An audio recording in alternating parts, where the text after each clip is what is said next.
study session. And before we start, I am going to take some presidential privilege, and we are going to do a moment of silence for Texas and Buffalo and North Carolina and all other states that has been dealing with these mass shootings across our country.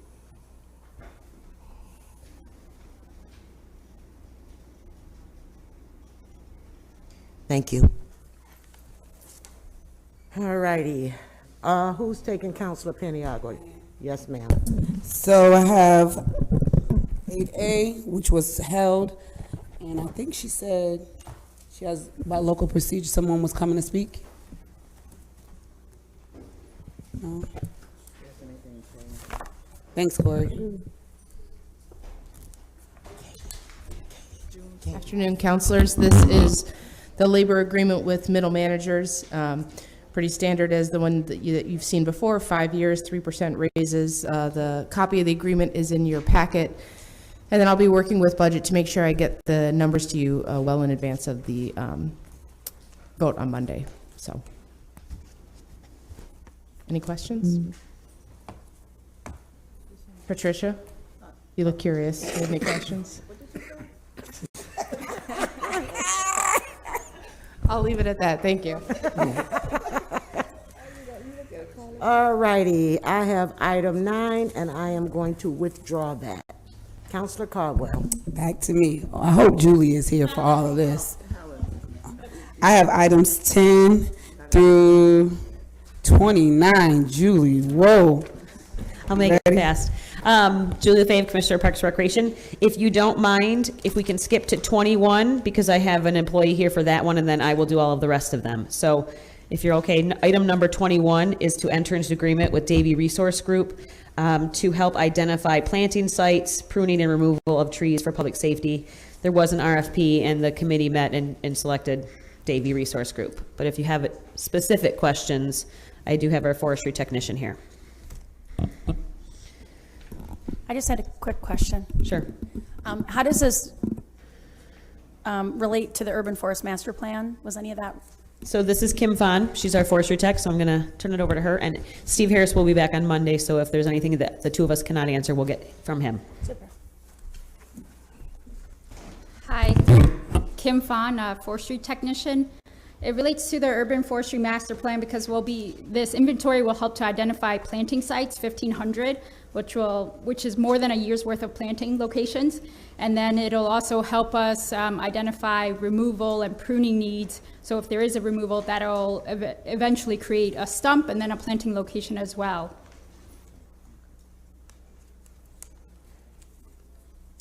Any other questions? Maybe this isn't for you, but when it comes to pulling back the trees, is that just Parks or is that her? What do you mean? Because there's corners in the city that if you get to that stop sign, you can't see anything because the branches and the trees are over the corners. Who does that?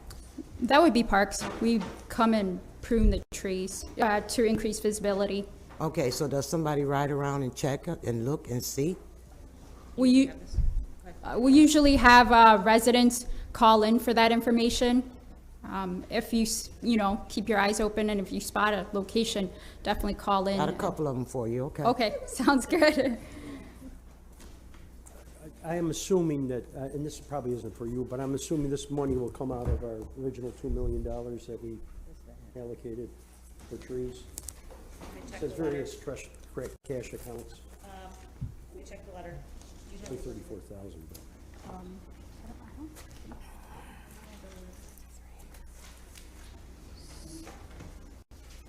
So they are out of capital accounts, but not any ARPA money. Okay. Any other questions? Okay, thanks, Kim. Yes. Okay, so I'm not trying to rush this or lump, but some of them can be lumped because they're all very similar. So items 10 through 18, I can go through them individually, but each one is an agreement to offer programming. As you know, the fiscal year starts July 1, but registration has already begun for our summer programming. And we partner with various groups such as the Most, Red House, Onondaga Valley Lacrosse. So this is to enter into agreement so that we can host those programs this summer. Julie, did you already, do you already have kids signed up for this? Yes. Okay, so. And I realize that's not great, but we have to do registration back in April so parents can make their plans. Okay. So how is the enrollment for number 10? Is it at capacity or? So, all right, so what we did is, it's not a program at the most. What we've done this year to, one, lessen the cost on parents. Yeah. We are inviting these groups to our camps, so there's actually no fee. So the most is actually coming to our locations. There's no separate most camp. Same thing with the majority of these. Got it. And if there's any of these specifically 10 through 18 that you'd like me to go through, I'd be happy to. But like I said, they're all related to summer programming. Okay, so number 17, that was actually, I jumped ahead. Okay. And asked you the question about enrollment there when I really meant it for this one. So you've got up to 40 city youth Yes. identified for this with a max of 4,800. Where are you with that enrollment? And is it a per person amount that you'll be spending, or are you going to spend the 48 even if you don't get the 40? So majority of these are up to, not to exceed 4,800. It would depend on how many children are enrolled in each one, because they would pay it, they would charge us based on participants. So this is if we maxed out. I don't have specific participation numbers on me today. It's just as simple as going into our rec desk. I can certainly provide that for any of these programs if you'd like. Okay, so it's 120 per student that will be paid, right, out of this money you're requesting? For the YMCA?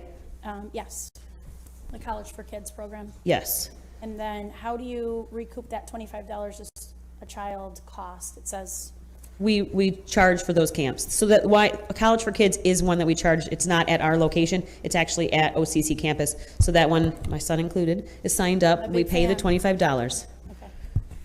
Okay, got it. My daughters both went through that, and I think it's fabulous. Okay. So I love to see it. Sure. No, I'm just, So, Julie, just a quick question regarding the summer youth programming. I know April is normally the month that you do registration. Yes. Is there any way you can, like, does it have to be in April for registration for summer youth? So, I mean, for us, I mean, Like for planning, like honestly. so it for, doesn't have to honestly, be- for parents generally can't wait until June to figure out what they're gonna have their children do in the summertime. A lot of these partner camps, they need to know, because if they're gonna wait for June for us, they're probably gonna give their spots away, because they'll have parents knocking on their door. So, I mean, if the council wanted us to wait to do registration until after the budget is approved, we could, but it would be difficult for parents, and I think there'd be some pushback.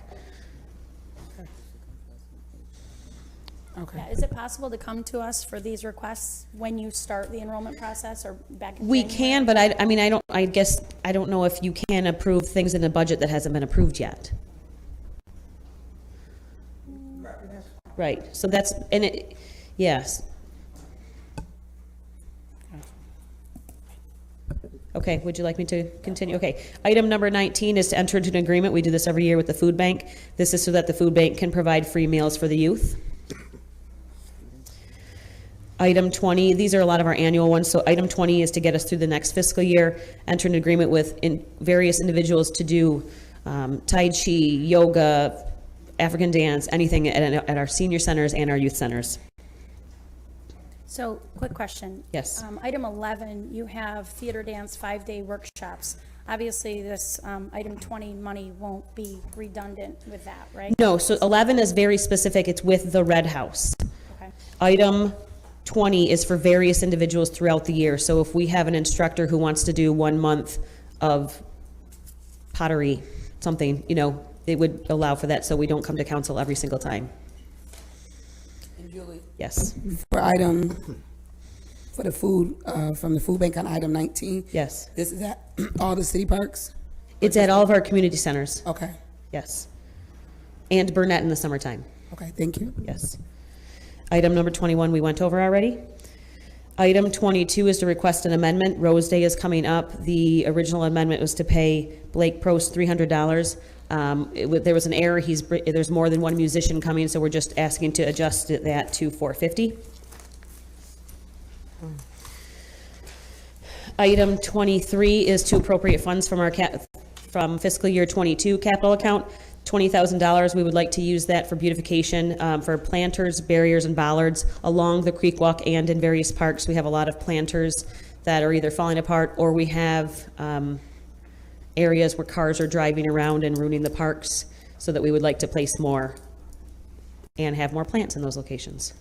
Do you have the list of the locations? I have so many papers here, hold on.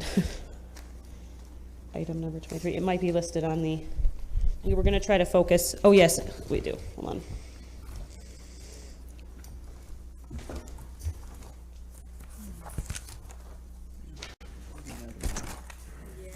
Oh, yeah, it's in the back. Onondaga, Kirk, Thornton, and Onondaga Creek Walk and Burnett Park.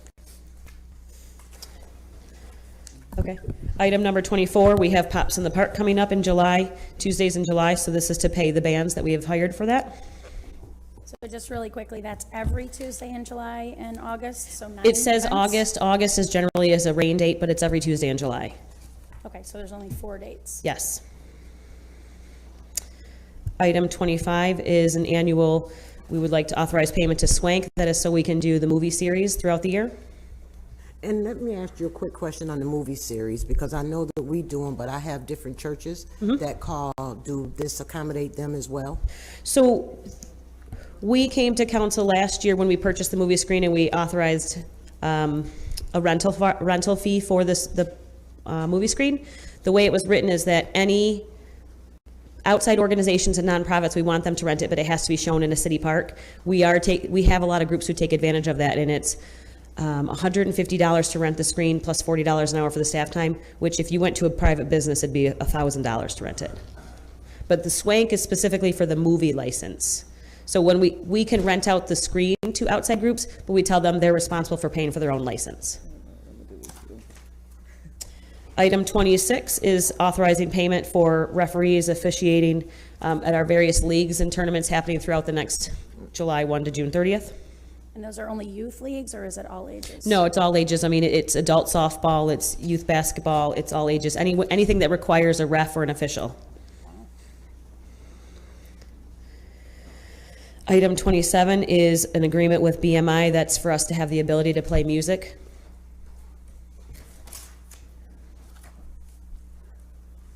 And items 28 and 29. 28, we have 4 capital accounts with various balances, small balances in them. We'd like to combine them into one so that we can do bigger projects. We've listed the parks on that page, on the Schedule A, but it's specifically for park improvements, park and playground improvements. I might have that one handier. That is for Baker Playlot, Grace Messina, Washington Square, Skiddy, Leavenworth, Cummings, Barry, Burnett, Ormond Spencer, Ward Bakery. Can I ask a question about the exercise station that was recently damaged by the car accident at Schiller Park? Is that being replaced or fixed anytime So, soon? yes, we're right now working with legal to find how much, because it's not that old, so we are finding how much we paid for it. I don't think it's anything we can get replaced this year, but they did remove the hazard from it right Yes, away. they did. That was great. And we have the police report information. Okay.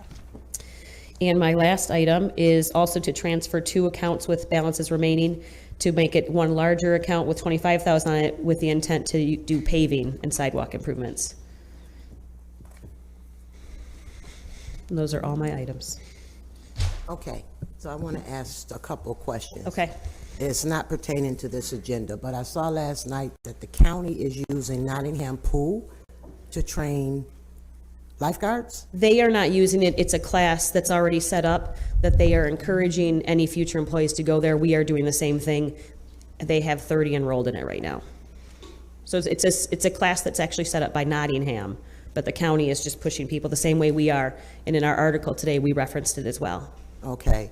And then I have another question for you and Chief Mines, because I'm really concerned about it. I told you earlier about the issue, the Franklin Square area.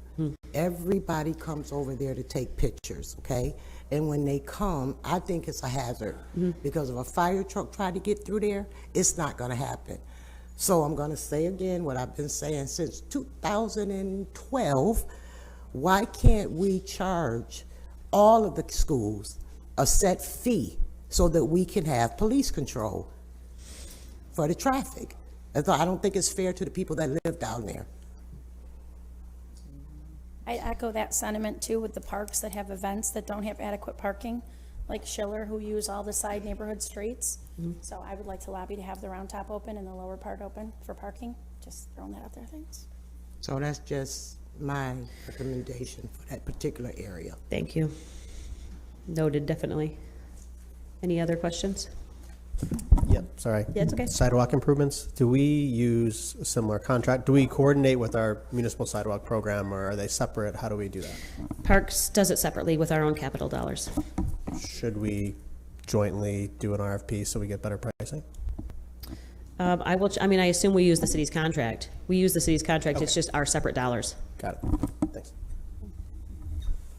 Okay. To President Hudson's point, I believe that most of those people, and I drive through there too, it's amazing. I think most of those people don't go through the process of getting the permit. I think they just show up.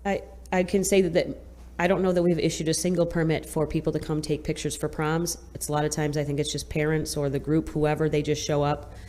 It might just, buses, and it's like, right, so yeah. they don't, they don't contact us to tell us they're coming to the park, because there's not that mentality that you need to do so to just take pictures in the park, even though they're bringing large amounts of people. The better option might just be for us to, I don't know if we just put cones on one side so we have one lane open every single weekend during prom season, but they don't give us notice that they're coming.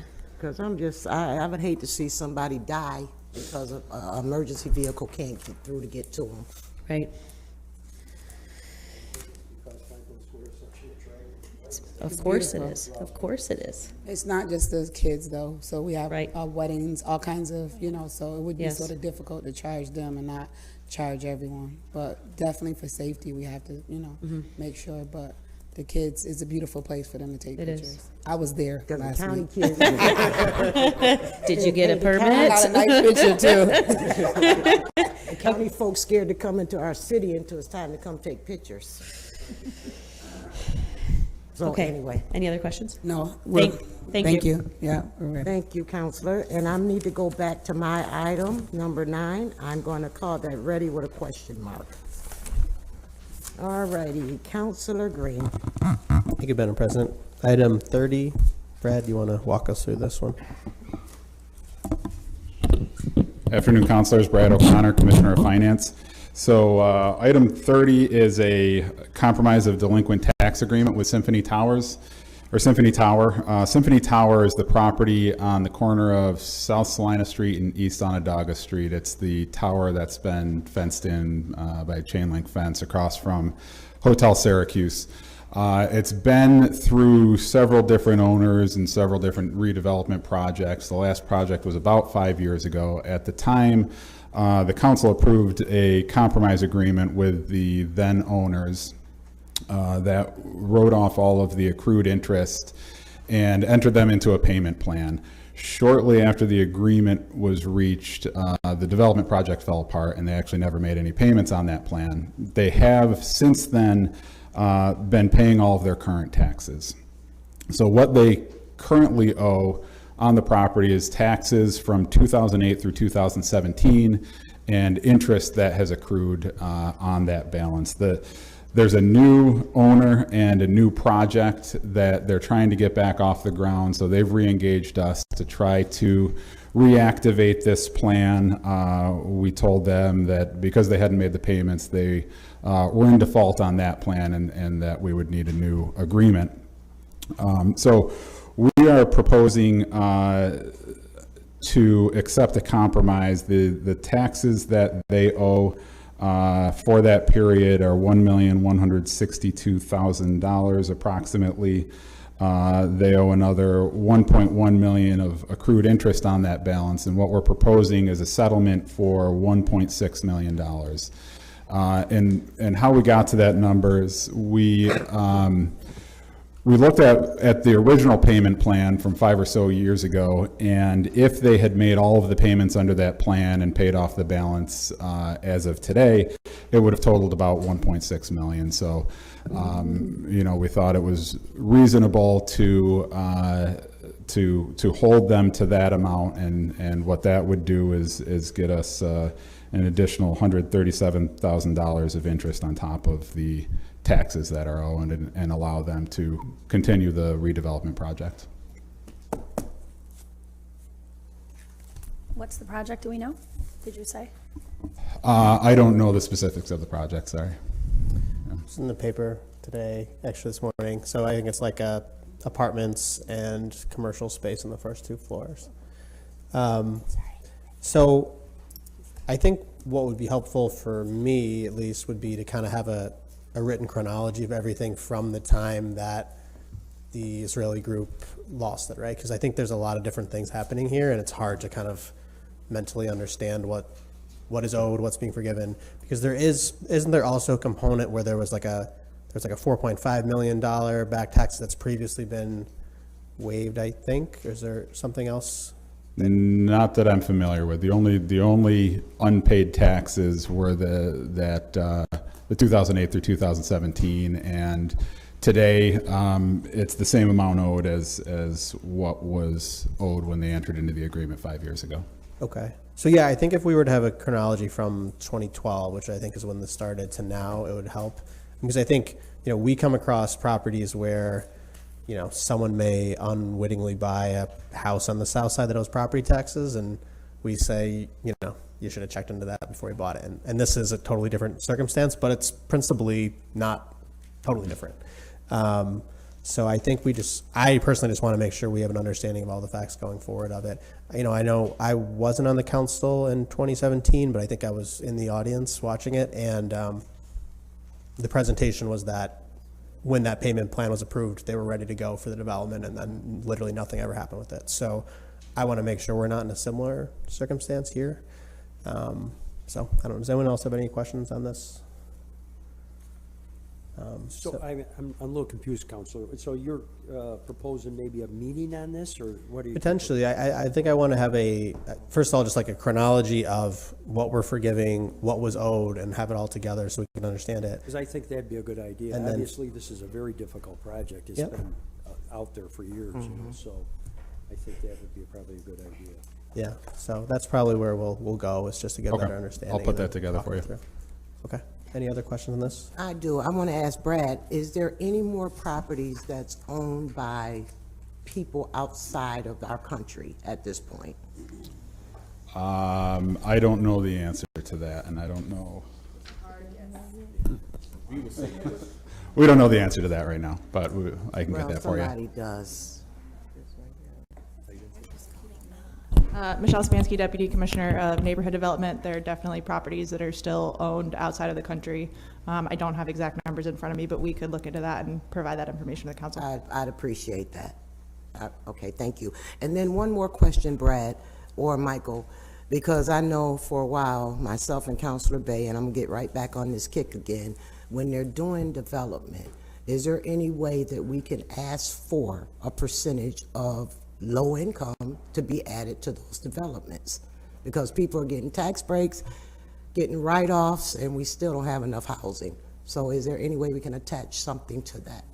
Actually, that's being considered in rezone, correct? Yeah, correct, Counselor. So Michael Collins, Commissioner for Neighborhood and Business Development, and to Counselor's point, that is actually part of the rezone proposal, is that once you get over a certain number of units, then a percentage would be required to be affordable. Where are we at with rezone? I'm not sure if Owen is in the room right now. Yeah, wait, we'll get an update for you. Yeah, I appreciate that, and I hope that exclusionary zoning is included, because that was the holdup in the first place, was that zoning. So, No, also to include, CIDA is also considering with applications to its body, affordable housing percentages. because we can't keep kicking the rock. Everybody's coming in here across the street, the apartments is $4,200. So can I go and live in there for less than $4,200 a month? I mean, we need to do something, so. Agreed. Yep, and that's why we're excited to see that within rezone, and certainly it's being actively considered with anything related to a tax break. Okay, thank you. Any other questions on this item? Okay, You're holding it. probably, yeah. Okay, item 31 is tax levy for the city's school district. Yeah, so this is something that you approved as part of the budget. What this legislation does is allow us to put these on the tax bills. Any question on this? Okay, thank Yeah, you. just one quick one. I'm full of questions today. Let me ask you this, and you may not know the answer to this. What percentage now of our property is actually taxable? I don't know that offhand, but I can get that for you. Thanks. Okay, thank you. Item 32 is an IT item.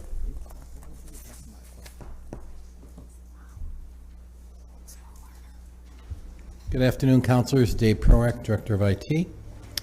This is an second amendment to an ordinance authorizing us to spend some of our operating funds on a group of IT consultants. The short form, as it appears in your document, is incorrect. The last sentence, amend to increase the cost not to exceed $275,000, should be $344,000. So 275 should be 344, and in the previous sentence, where total cost not to exceed 250,000 is 275,200. So I'll take the blame for writing a letter that was maybe lacking in clarity. It'll be fixed for Monday. Any questions, please? What was the new not to exceed amount? The new not to exceed is 344,000, and the total cost carve out of that is 275,200.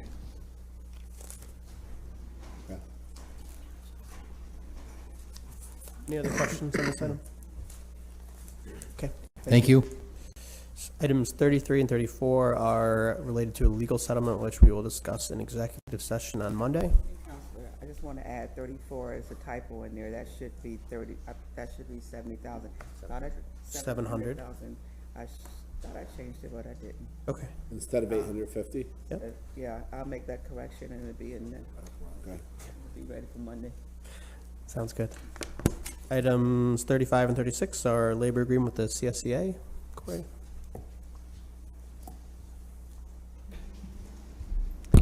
Afternoon.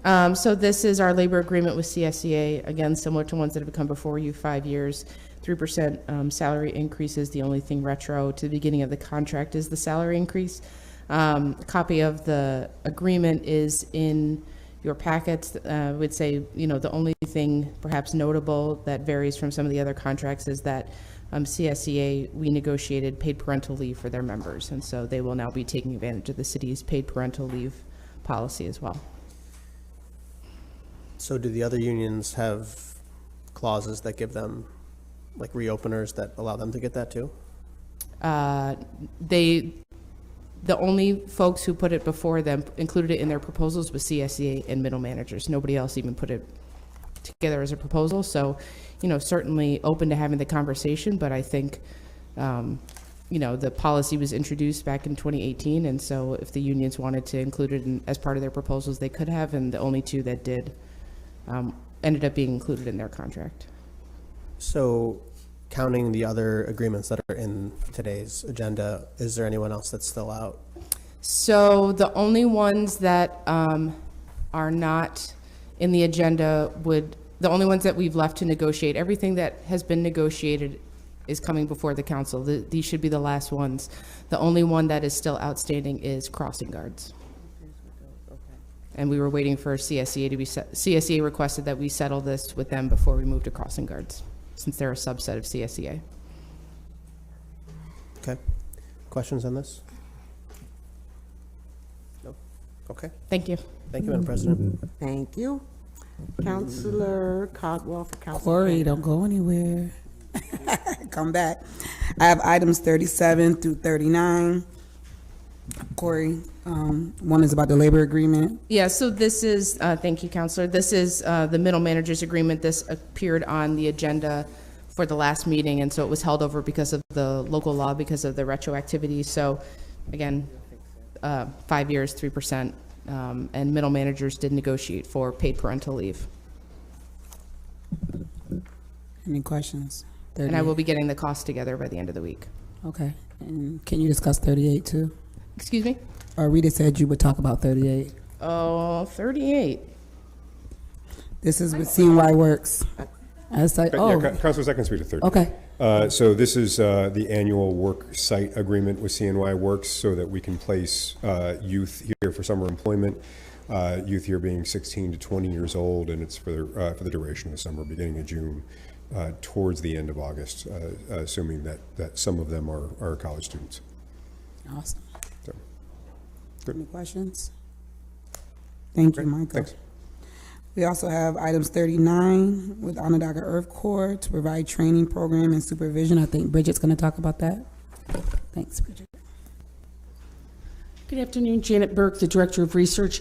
This is an annual request. Every year we hire Onondaga Earth Corps, and they have crews that clean in the neighborhoods in the business districts, and they also have crews that clean up the parks and work with the parks programming to do environmental sustainability work. Any questions? Thanks, Janet. Thank you. 3739 is ready. Thank you. Thank you. Counselor Hogan, Allen, or Driscoll, whichever one wants to take it.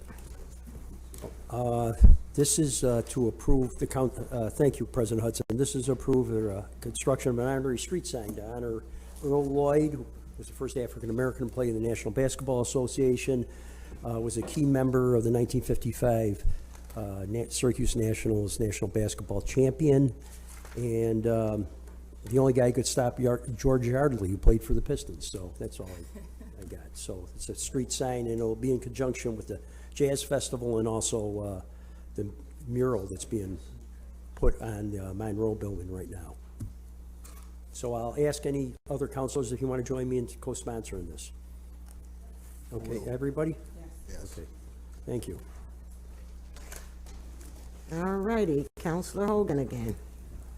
Thank you, President Hudson. I have items 41 and 42. 41, I know Councilor Majuk has had some questions on this. I have Heather here, and I think we have our traffic engineer here somewhere in the back row, like he's at Most Holy Rosary Mass at 9 o'clock. Why don't you get up here, Neil? So, I guess there's a somewhat of the questions regarding the turnoff off of East Seneca Turnpike. And if you could, Heather, why don't you mention what will happen? If we vote this down, this will go back to the Planning Commission, correct? No. The special permit? It won't, it will just die. You could remand it back. Okay. Good afternoon, councilors. Heather Lamondola, zoning administrator. I just want to answer the question about our new proposed zoning ordinance and where we are. That was brought up earlier. We are in the process of drafting the draft environmental impact statement, which is in response to the comments that were made by the public and others during the scoping process of seeker. So we are still writing that as we speak. Do we know an ETA? I mean, how long this should take and when it'll be back before the council, any of those kinds of ballpark? Hopefully soon. Hopefully soon. So, this year. And I just want to say that I hear what you're saying, Heather. Summer. But when, I mean, you're Heather, right? Yeah. It's for my Monday. But when we start talking about zoning, I know when we first started out with this, it was certain neighborhoods was basically getting, short end of the stick. And I'm hoping that when we continue with the zoning, that we do it in an equitable way, that where the whole city will benefit from zoning. And so I know that you want to rush it, Counselor, but I want to make sure that it's right before it moves forward. No, I'm with that. I've just been told 3 weeks since 2016. Understood, but since 2006. Soon. No, soon. but I'm not trying to I never said 3 weeks. But I just wanted- 2016. It's been soon since 2016. We've been looking for different things, including inclusionary Yeah, zoning. no, So definitely. again, we need to be very conscious of what we're doing. I think that's my concern, President. I think once it comes before us, we're going to have to do a lot of refining from that. So let's get a draft out there so we can start refining. And I want to ask you, Heather, about the proposed project on Brighton. Do you have any concerns with the traffic pattern or the left-hand turn on Brighton? Okay, so to answer Councilor Hogan's question first about process, and Joe Barry can confirm, there are options that the counselors have with respect to your next step, denial or remanding it back to the commission for certain issues. One of them that has been brought up was water, which has been taken care of. Water in general, stormwater management. The city arborist has talked to the applicants. They have revised their plans. They've shifted their underground water retention system and added more trees to the site plan, which I have, and which I'm taking to the Planning Commission as a minor modification next Monday. With respect to the traffic and turning access out of East Seneca Turnpike, I do have some confirmation from Neil Burke with respect to that and the site plan that they did submit, which is why it took so long to get here. The commission approved it in January with the condition that all of the transportation planners' concerns be addressed and the comments met. The new site plan that was given to us at the end of March did satisfy those, but I will let Neil confirm that for sure. You're on, Neil. Good afternoon, Neil Burke, DPW. So you don't have any issues with the turn or not? I do not, based on what they've submitted, their trip generation numbers, it all appears to work. Do you have a traffic study on that? A full traffic impact assessment, no, but we do have the trip generation, which is the most important part. So that's how many cars and at what times of day. So that is the bread and butter that we want to know. People are already making a left turn into the gas station, right? So this would just be, what, a couple of feet before you turn into the gas station? Right, and where you turn from that left-hand lane, that is the left turning lane. Only question, and to Dunkin' Donut, only question I have is, when 81, this project comes, right, and it's going to be that's going to be a major change. Is that going to affect, the traffic that way? I mean, are we thinking about that? Yes, we always look forward, and we put that on New York State to accommodate any changes that need to be made. So this information is absolutely shared with them. It's shared with the MPO, who does regional traffic planning as well. So we've taken a hard look. So, thank you, Neil. Is there any other questions from the councilors? Councilman Jacques? Yes, so Neil, 2 people have written emails and 4 people have object to the plan during planning commission. And as a district councilor, I have voiced my opinion in that direction as well, in terms of the safety and the traffic out there. For those of us that live in that district, when you come up through Seneca Turnpike, you come up through one lane, and then as you come, it's split into 2 lanes. And our argument is that when you add Taco Bell into that mix, even the neighbors next to the property have voiced this same concern. When you add Taco Bell into the same mix with the traffic, people waiting in the second lane, backing up, put into consideration snow coming in, put into consideration high traffic that 81 is going to bring. For us, we have our own request is that there wouldn't be a left-hand turn or in or out. We are okay with making the right-hand turn. And with the intersection being so narrow, the street being narrow, it posed a real concern for us as a district. And that's what we have been pushing for, and that's the only objection we have as a district. Considering, is it a perfect plan? No, it's not. But there's no such a thing, right? There's no such a thing.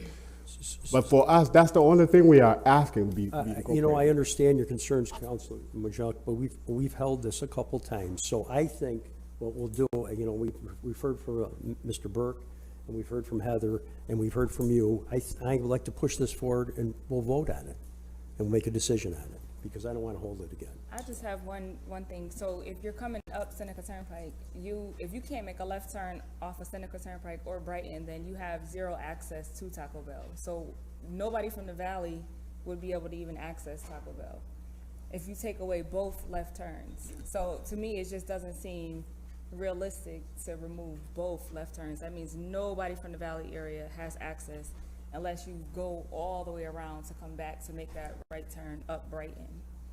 Right, and our concern is that considering the narrow nature of the street, that's the concern. Is what? It's narrow. It's narrow. Even at the Taco Bell, the 2 lanes? Correct, Well, you know, correct. Counselor, I drove it, and there's plenty of room on the right side to get around. Let me finish, please. And but believe me, I've driven that area a long time. so I I'm get it, familiar with you it. have, can I just finish, please? Sure.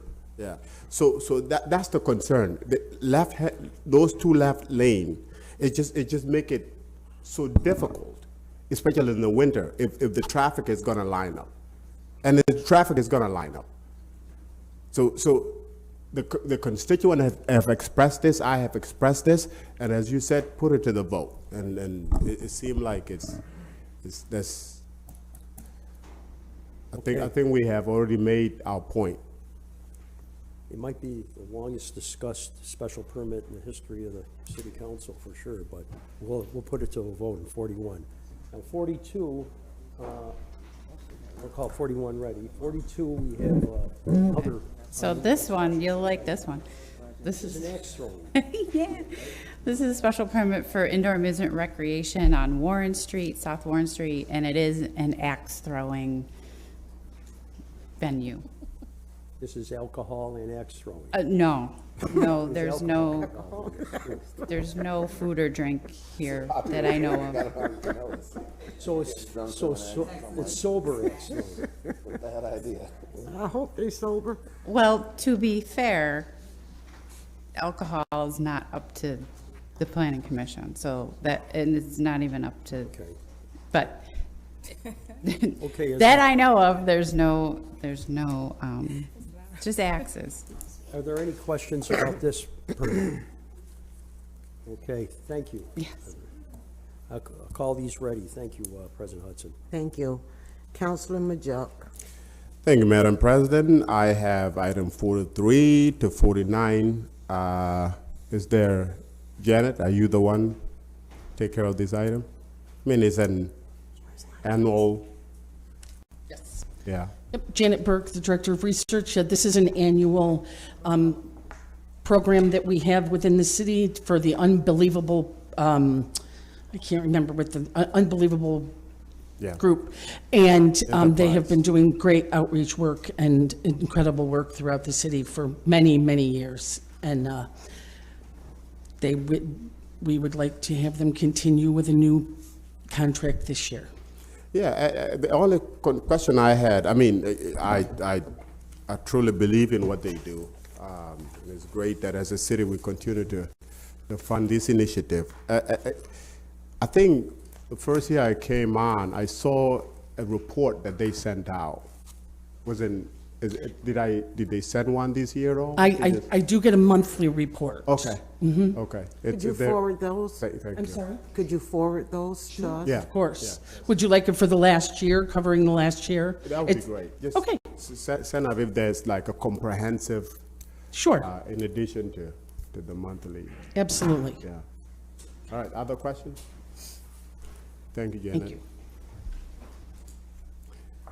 The other number 44, Commissioner Collins. Councilors, item 44, as a refresher, when we discussed and you authorized a contract for Liberty Resources to do mobile crisis outreach, that they already were doing that work under the CDBG CV funding that we initiated with them earlier. The spend down on that, as they've looked at it, has gone so that they do not actually need to begin spending the ARPA money until the end of the summer. So that allows us to give a longer ramp up for them, a longer ramp up for all involved on figuring out funding going forward.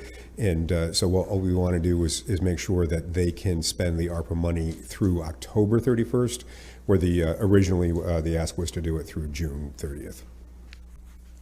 Okay, and there's no additional cost to that, it's just a time Correct. extension? Correct. Okay, questions?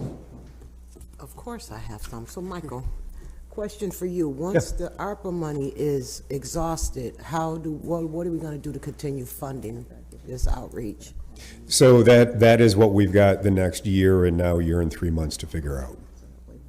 It is, there's been discussions around being able to demonstrate through the data that is being collected just exactly what the impact is, and that's something that we'll be able to talk with council about. I know there's interest certainly in talking with Will we be able to talk to SAMHSA about this? Because it would fall into line with what they're doing on the state level.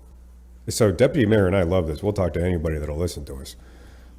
Okay, because we need to figure out how to pull some of the state money down instead of going into our budgets to pull down money that they should be helping us provide. Yeah, I think the understood. commissioner will give us enough information that we all can probably be involved in that lobbying effort. Absolutely. Yeah, you all are the best advocates on this, and we appreciate that.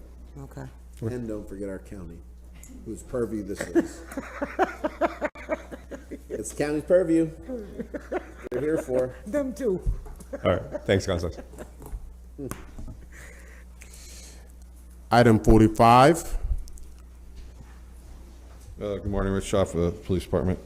45 is a request to spend up to $80,000 for our impound lot. We're moving from the Fire Training Center.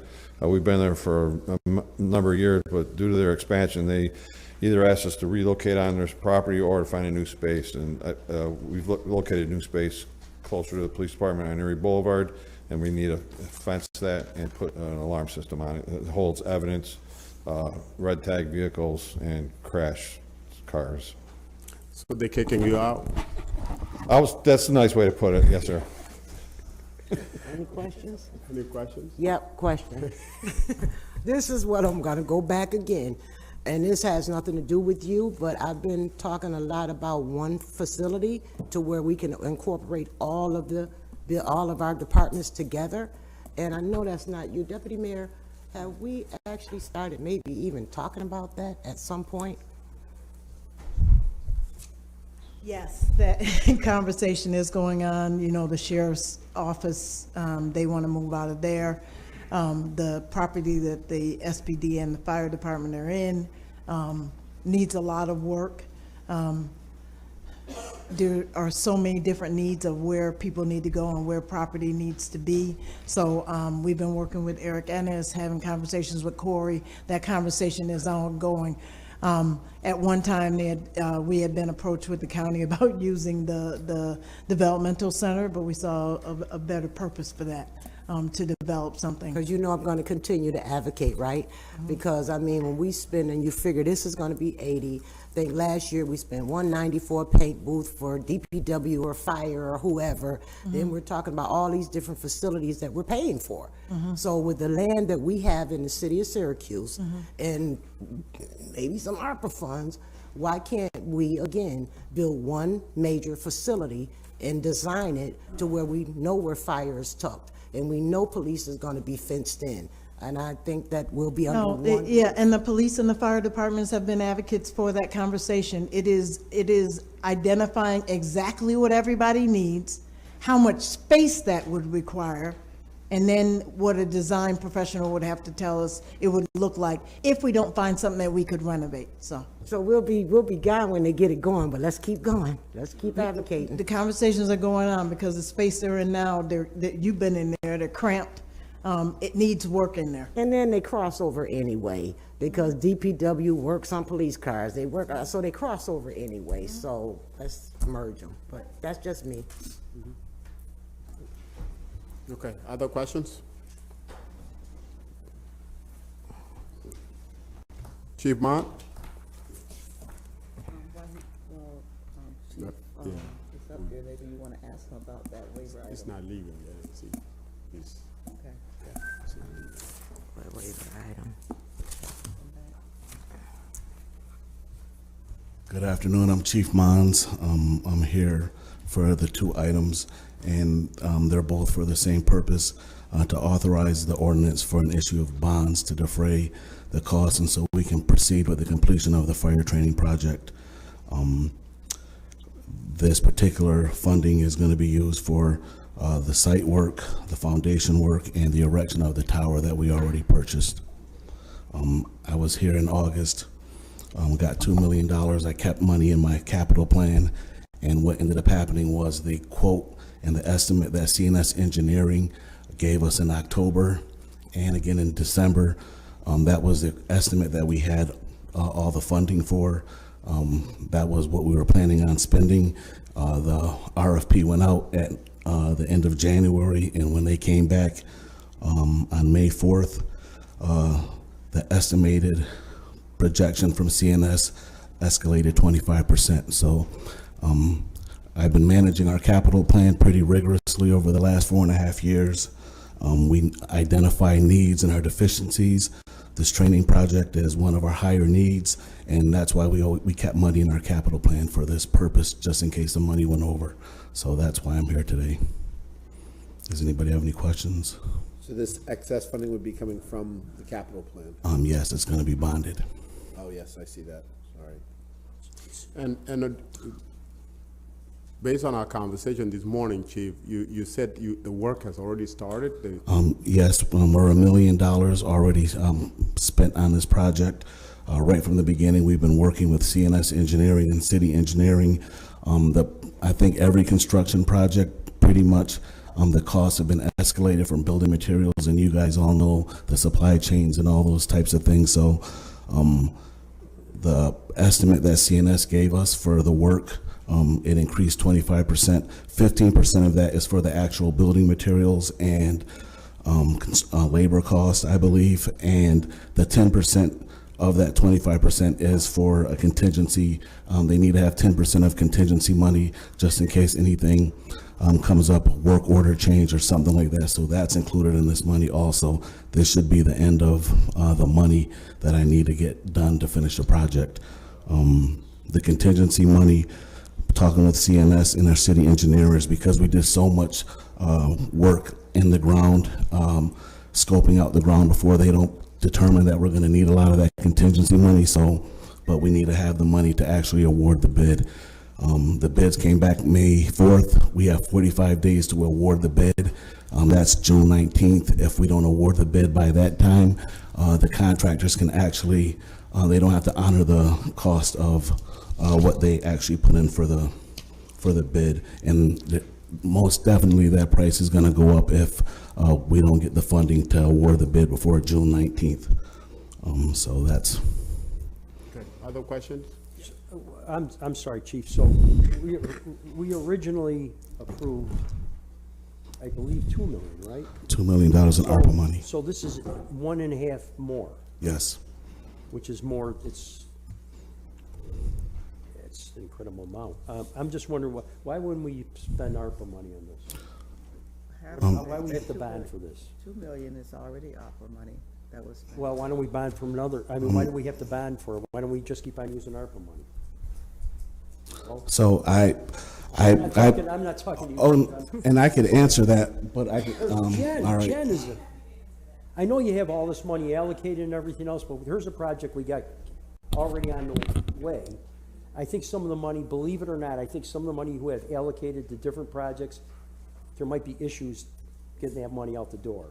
So I'm wondering why we wouldn't just spend another $1.5 million of ARPA money. Sure. Instead of bonding. Yeah, and it's a good question, Counselor. So, I mean, ultimately, the bottom line is, from our perspective, we do have our $123 million allocated to other projects. We had a good committee meeting last week, kind of going through all of those details. At this point, we do not have, I think, enough confidence that we are not going to spend all of the money we have allocated, or that we are going to be unable to use it for the intended purposes. You say allocated, but I say set aside. So, because we haven't approved any of that money you're talking about. so as of last week, you've approved $109 million of it, which is 89%, which is quite a lot. There is still money authorized by the council, but there are also still a handful of other high priority projects that we haven't yet, come forward. So I think it's just, the reality is that we've got a $123 million cap for ARPA. So once it's used, and then we have to go into, our regular budget for other things. So we can, use ARPA for the balance of the fire project, and then something else that we had planned to use ARPA with, whether it's Michael's housing projects, whether it's broadband for the community, whether it's many of those other high priority items that we've all spent a lot of time talking about, something that we plan to use ARPA for then has to be funded with another source of funding. So I think it's just a trade-off, and we're very open to working with you all on what those trade-offs should be. But, and I think in another probably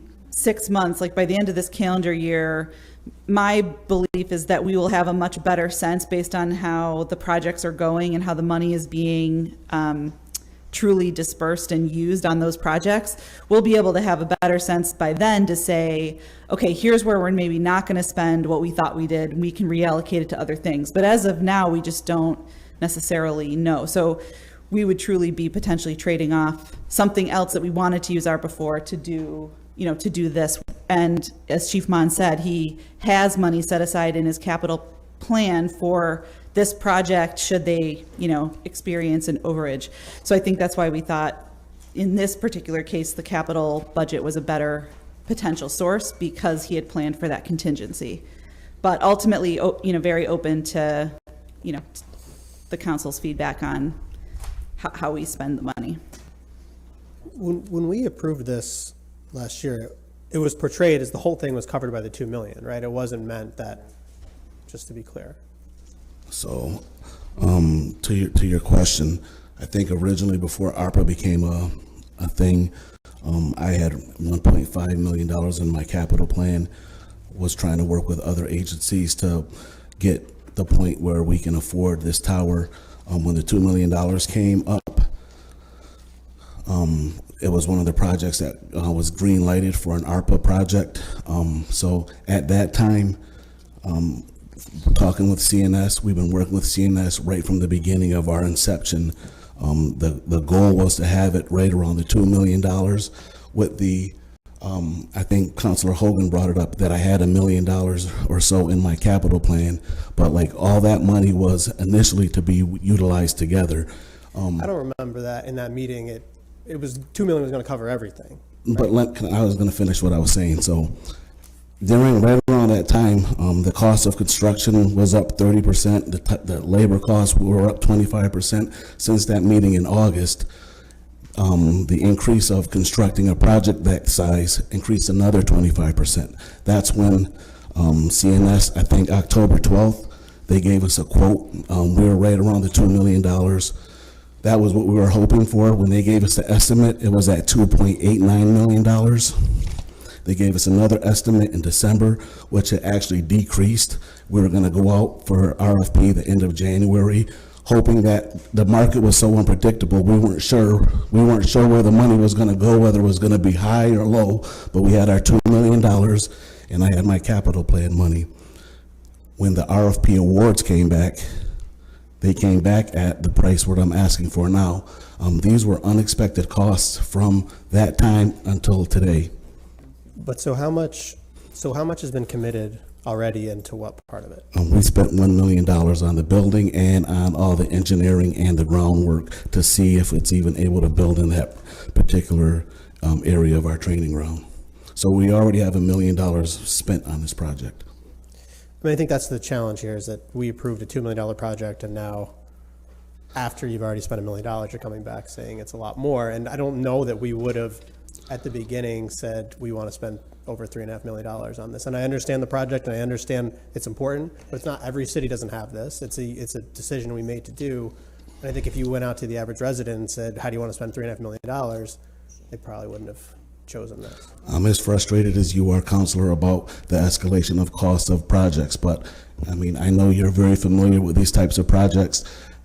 I don't know many projects that the price that was estimated hasn't gone up and skyrocketed. This is just another example of that, what's going on with the supply chain issues. The cost of steel has gone up pretty much skyrocketed.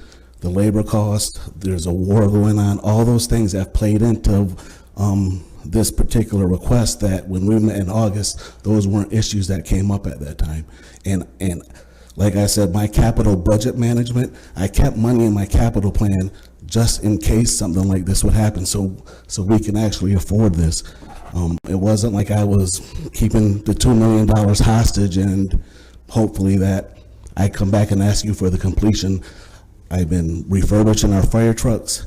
I've been prioritizing our needs, and with all that going on, I still was able to save money to actually complete this project. So I'm just asking for your support to get this finished project over the finish line. So I have a couple of more questions, and for the sake of time, we're already at 1 o'clock, and for the sake of time, proposing that maybe we have a little more discussion about it, maybe tomorrow or Friday. No? Should move it? Councilor, I just want to just bring up the most important part, that we have to make sure this money is allocated and approved before the deadline of the award. If not, the price is going to skyrocket again. So every 30 days, the price has gone up 5 to 15%. So Chief, we're gonna leave it there. I think that we still have full agenda here, but I'm gonna call a committee meeting, so we have a meeting this week on it. Okay? Sure. All right. I would like to say that I wasn't actually here when it first, it came up. But in anything that's going on out, everything is skyrocket. Prices are changing, and it's what's going on outside. He already spent $1 million into it, so the project needs to move forward. And it's not Chief Mon's fault that prices have changed. We've seen that from many committees that they come back, things have changed. So we have to take accountability that what's going on outside. We realize gas was $5 and some change, right? We have no control of that. So I just want everyone to just make sure that we're aware of that. Thank you. And I'm not sure what all the questions are, but we sat through a committee meeting, and I'm all for talking about this and getting everything answered, but we sat through a committee meeting. I tried to explain everything, what was going on at that point. Yeah. We went through a study session. I answered all the questions of our operational need, the cost if we don't have this, the statistics of the fighter fatalities and our civilians and our firefighters getting injured at fires at these types of buildings. I mean, I can reiterate all that, but yeah. I believe I answered every question, but I'm more than happy to answer more questions. Thank you, Chief. Okay. You say contingency money. What happens if you don't spend it all? Where does it go back? I believe that's a question for Budget Director Rudd. That contingency money is at approximately $242,848. The actual overage, based off of what CNS told us the estimate was going to be at the end of the year, right before we sent out the RFP, that overage was at around $300,000. So based off the escalation of all the costs from August to December, those costs went up 25% or so. Then when the RFP went out, that's a 4-month process or a 4-week process. By the time those came back, that's where the dollars sit at. So when the RFP came in, there was a figure. Yep. And we agreed on that figure, correct? That's what I'm here to get the. Or is this still in process? No, the RFP's back. I'm coming to you to get you guys on the council to approve this $1.588 million. Then we can award the contract to the lowest bid, and then the project's going to continue and be completed by the end of this year. So there was an RFP for the $2 million. No, there was only one. The RFP was originally assessed at $2 million $2 million. project. Yep. So And then they put out the RFP, and then That was sent out. Well, I'm trying to figure out, if it was sent out for $2 million with the specs and everything else, did that come back to us? Well, our city engineering did that part, but the documentation that I got on December 21st of 2021, the last estimate that CNS Engineering did was $2.89 million. That included the tower, which we already had purchased, or we purchased soon after. And that was the estimate that allowed us to put out the bid. The RFP. The RFP. And then the RFP came back. We're talking RFP. We never did a request for a bid. We did an RFP. We did an RFP. Yeah, We yeah, got yeah. numbers back. Yes. And those numbers are above what we originally budgeted based on the And those numbers came back 25% more. What do they cost, CNS? Hi, Kelly. Hi, Kelly Haggerty Engineering. We put out a formal bid. I mean, they just brought you in, Kelly? I was just literally walking by and saw him. I was like, I'm going to go in and see what's going on. So, yeah, it was a formal bid. Okay, it was a formal bid? Yes. And what would it come back as? 2.8. 2.8. Well, 2.4. Well, 2.4. And we had Yep. allocated 2 we million. already bought the building at that point. And 2 million with ARPA, 1 million in CIP funds, right? I'm going to go back to the point I made earlier. Can we, for the sake of time, have a separate discussion and allow other items to come through? Sure. Please. I mean, and if you do, Counselor Cho, I mean, we need to be cognizant that the price is going to keep going up, Right. okay? It's true. not going to stop. True. So True. we've invested $1 million into this project already. You know, And we just did it with We the are pools. voting on Monday. We are voting on Monday, and I will try to make the meeting Friday so that it doesn't pass. Friday, Yeah. Is there any ROI on this? No. I don't have that information. No, you know what I'm saying? Like, because I know it'll be used regionally. Do other fire departments pay to use it, or will they chip it in? Once we get everything situated, our plan is to put out a schedule fee to have people utilize it. In 2 weeks, we have the state fire chief show coming. It will generate revenue. Oh, of definitely. some sort. In a couple weeks, there's going to be 10 to 12,000 firefighters from around the state, around the country, coming to a chiefs convention in the city, and they're utilizing our training grounds. In 2019, that convention brought in $10 million of economic boost to the city. That was my question. Thank you. Yes, thank you. Okay, thank you. So that will be, Chief, we will have more discussion Friday and get it ready for Monday. All right, thank you. Yeah. All right, thanks, Chief. Thanks, Chief. Who's taking care of item 48? Corey?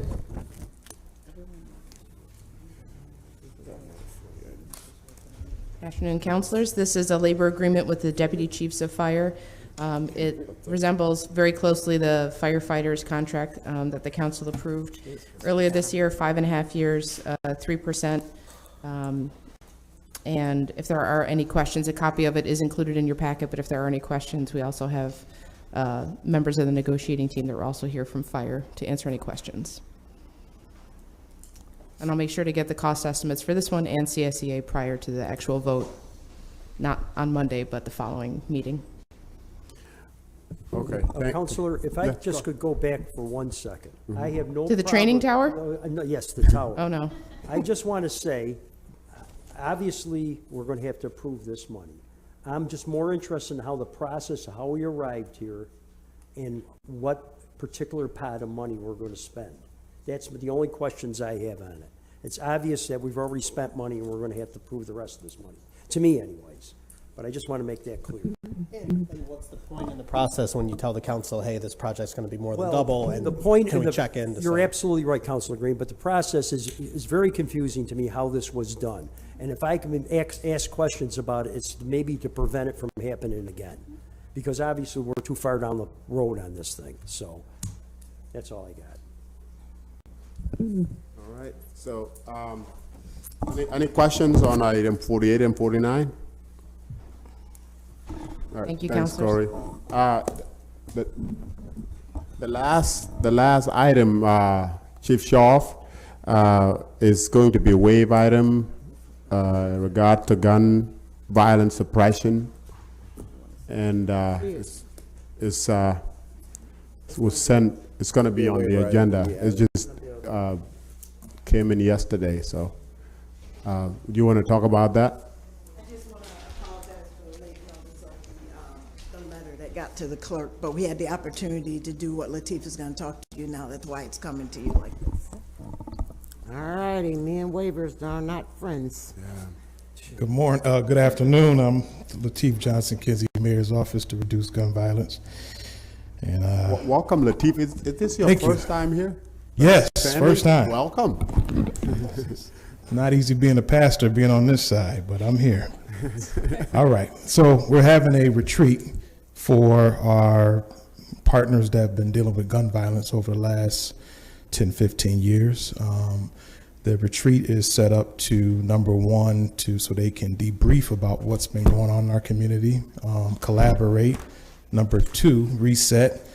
And number three, we're empowering them to push them forward to go through this summer. We're praying that it's not a horrible summer of violence, but we do deal with violence, and they are the ones that are on our streets every day, every night. When you're sleeping, they're out either at the hospital or dealing with a family days after. So our goal is to have this retreat, bring them together. We're also going to have Dr. Chico Tillman there, who's doing the assessment. So we're going to kind of do two things at once. He'll come in and do some of his assessment with them. He'll also do a presentation. We have National Action Network will be there, Mothers Against Gun Violence, Building Men, OGs Against Gun Violence, along with neighborhood leaders, street addiction, Good Life. So we have many programs that'll be there. Snug will be there. They will be probably a larger participant. We're going to probably have about 5 of those Snug people there. Total of 25, including 5 speakers. Speakers will be talking from Noble Jennings. He will be talking about the theory of gun violence with our youth. We have Pastor Bernard Alex, who will be dealing with this, explaining the office of Mayor's Office to Prevent Gun Violence. Sam Rouser will be dealing with strategic and organizational planning, because we have some of our groups that might be their weak point. So he'll bring that together. And then also we have Pastor Jaime will be moderating it. So he'll be moderating it, and you'll have me there, so. So can I ask you a question, Pastor? Yes, So when you're doing this, at some point, is there going to be periodical respite for the workers? Because I've been on the front lines and I know how it is, and I know that your head can get very clouded. So I just want to know, is there going to be an opportunity to do like maybe bi-monthly respite for the workers? Because they need it. So that's the plan, is to have respite every 3 months. So hopefully September. My goal is that I won't probably have to come back. I'm going to try to get some money together from organizations to do this on a consistent basis, unless you all want to. No, we ain't got Your part? nothing. All right, then when I'm going to go get mine then. Nothing for you. What's the dollar amount So on this? $1,900. Oh, okay. Yeah. So this is just a one-day thing? One day. One day? It's at Christ the King Retreat up on the east side. Cool. Yeah, so give them time to get away and collaborate and bring some togetherness. They need to bond together. That's a nice spot. So would you be going there probably regularly? Because that is a really nice spot Yeah. to have a retreat. Yes, I met with them several times with the Archdiocese, so that's something that we're going to partner, and we'll meet there quarterly to get respite and, again, debrief about what's going on. And you have Snug there, you have street addiction, different groups. Everybody has different information, so we want to leave with one language, too. So when we leave, everybody has one language, one voice, one vision, one mission. So when we go out, and I think that's been the issue with gun violence in Syracuse, is everybody has different language, everybody has different mission. We have to have one mission, one vision in mind. So that's the goal. And we're going to get some other folks involved to make sure when we leave, everybody has one voice, understand the mission, and understand what we're doing. Any questions? Wish you the best, Pastor. Sounds good. Thank you. Now, this is not open to any city leaders or anything No. like that. It's just strictly No, this they folks. can't come, no. So- Y'all already said y'all don't want to pay for it, so y'all can pay now. If you want to come, you can pay and donate. Oh, just one minor addition. I was asked by Chief Cecil to up that from $1,900 to $2,150. I'm not sure where the other $200 came in, but he said not to exceed the $2,150 and not $1,900. Will a member of the police department be involved? It's being taken out of our budget. No, I'm asking, will a member of the police department be involved in this retreat? So not the first one, no. Okay. So I just want to get them in the room, just have a little moment, and then respite from there. We would like to invite at least one of the special units, one person to come. I would like to say thank you for doing that, and just to also say that I would urge you to give something to them too. Like I just dealing with that in the community and working hard and day after day, seeing what they see. It becomes a mental piece, right? Yeah. And it works on your heart. you know, you have to have a spiritual piece.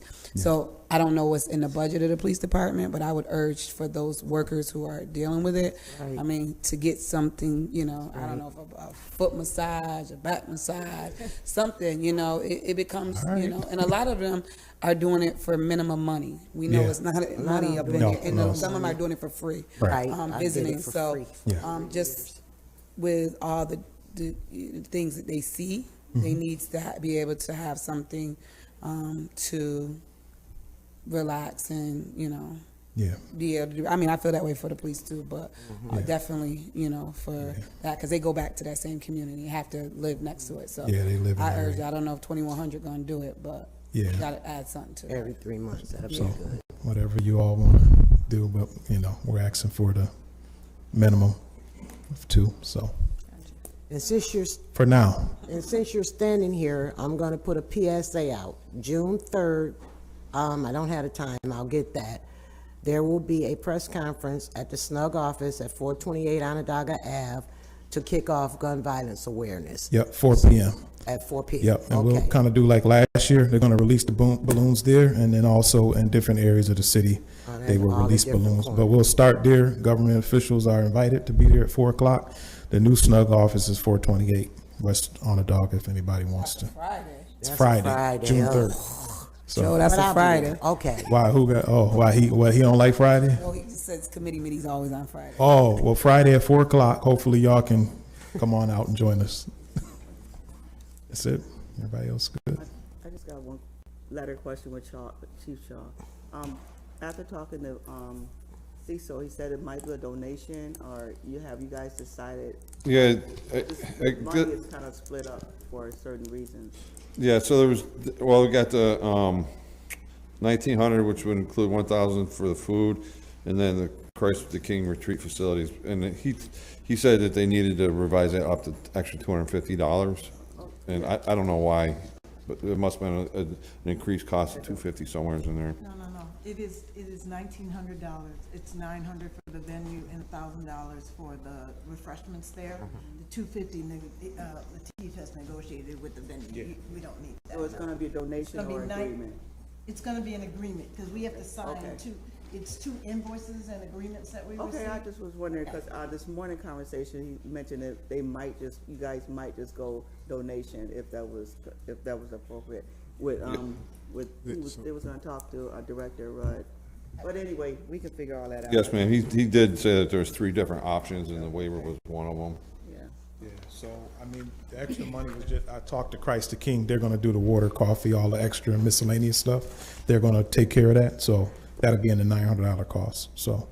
And then what I'll do also, I will reach out to some businesses or local businesses, see if they wanna donate services, you know, for the people that are coming there. So it probably won't be for this time, but I know I can get some different organization that'll donate their time to come in, some businesses, so. So maybe I haven't caught, when is this again? June 15th. June 15th, okay. Yeah. So from 8:45 to 4:30. All right, other questions? All right, thank That you. will do it for me, Madam President, thank you. Thank you, sir. Councilor Allen. Thank you. I have items 50 through 63. The first one is for the TNT project along the Creek Walk. Good afternoon, councilors. Kate Atwood, I'm the public art coordinator for the city. And just quickly, that we are asking council to adopt a new artwork into the public art collection. It's a poster panel that will be placed along the Creek Walk in Franklin Square. It's funded through a TNT special grant, and it's going to be above the flood zone. And 2 local artists, or a local artist and a local poet, artwork and poetry are part of this. Okay. Do we expect future projects like this? I anticipate that the poster project will continue in different locations throughout the city. Yeah. Yeah. All right. Thank you. Okay. Thank you. Yep. Item 51.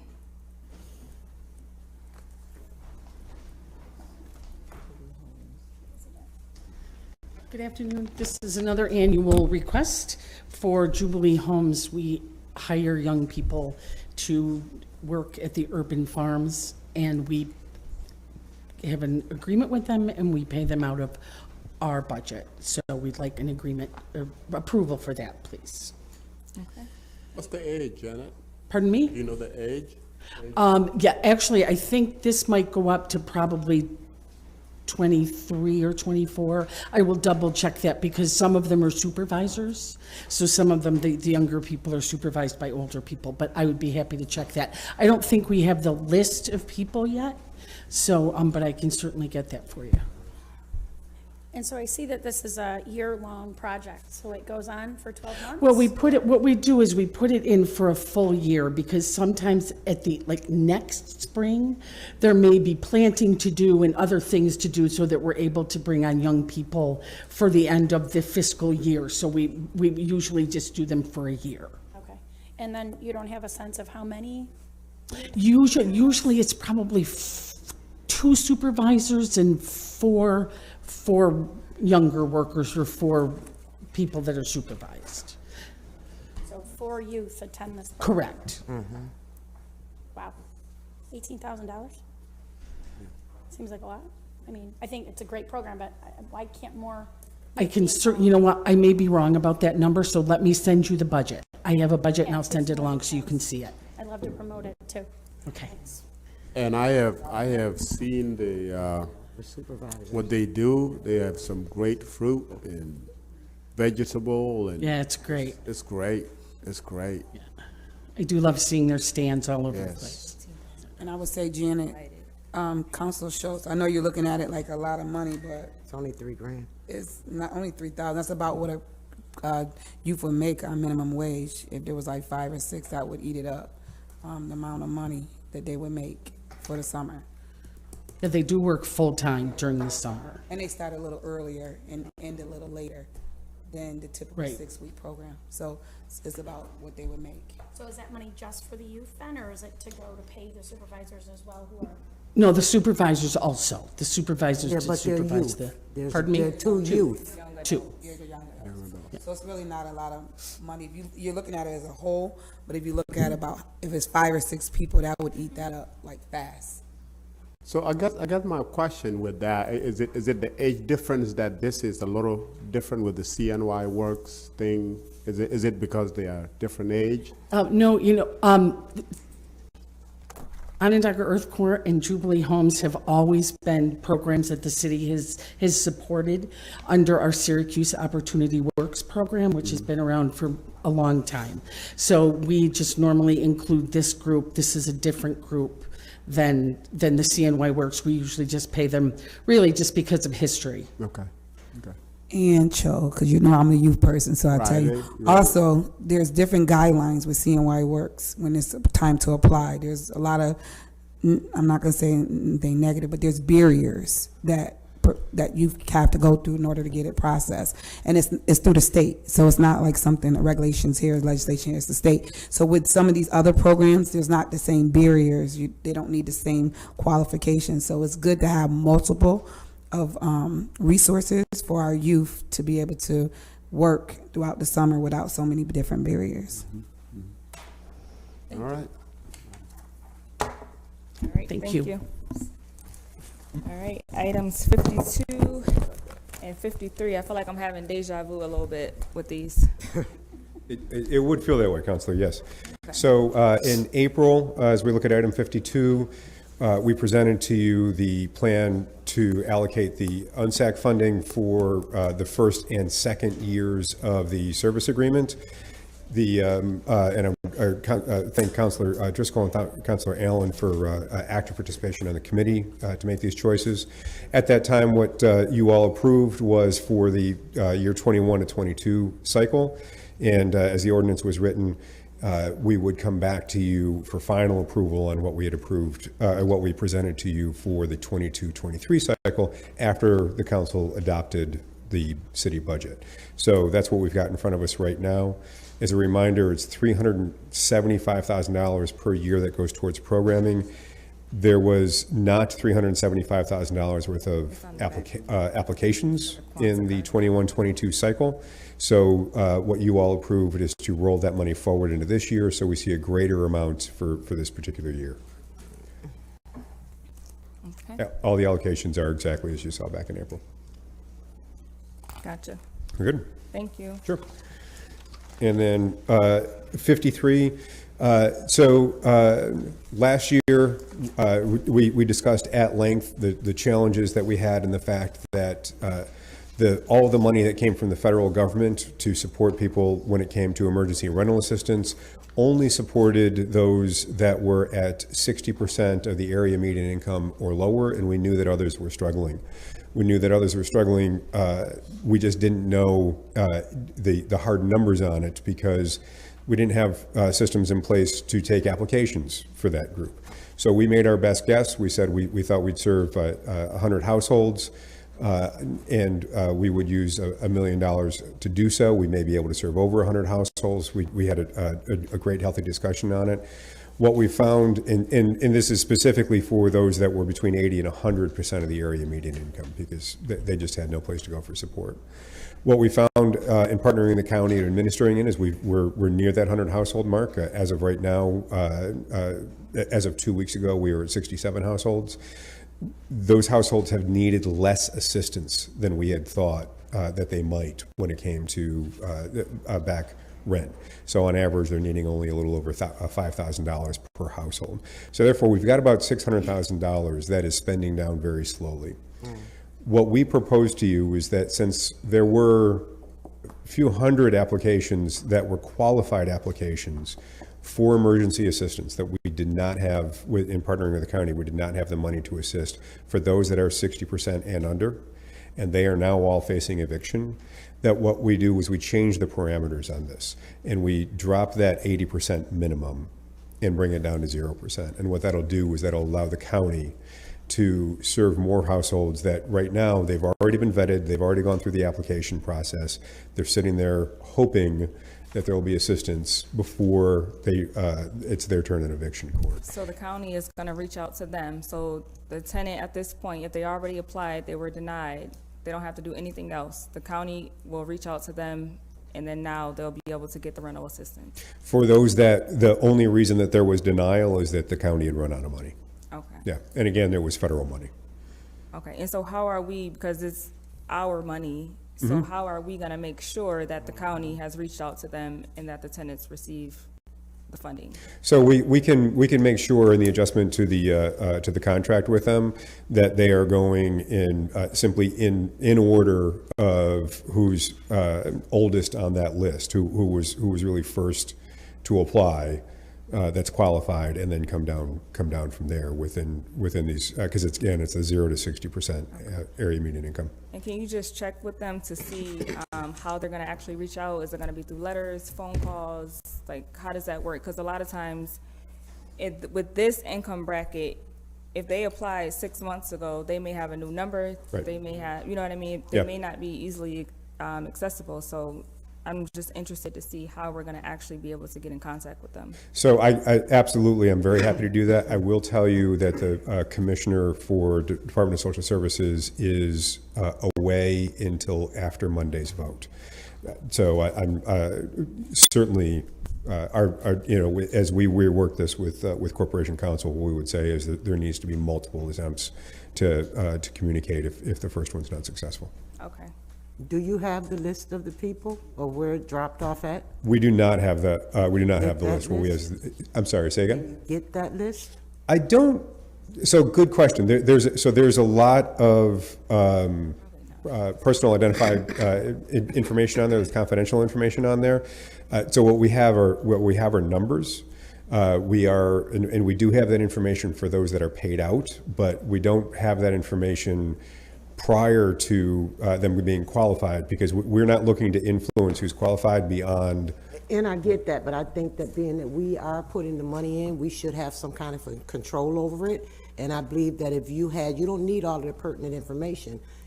I think that you could just do names, address, and phone number as long as you have it and it matches up with what the county is doing. So when they report back to us, Because the way this works is they spend the money, we reimburse.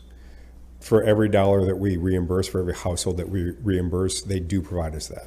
It's on the application side. We don't ask for anything other than making sure they go by our parameters. It's only in the city. It's within the income brackets that they're qualified for.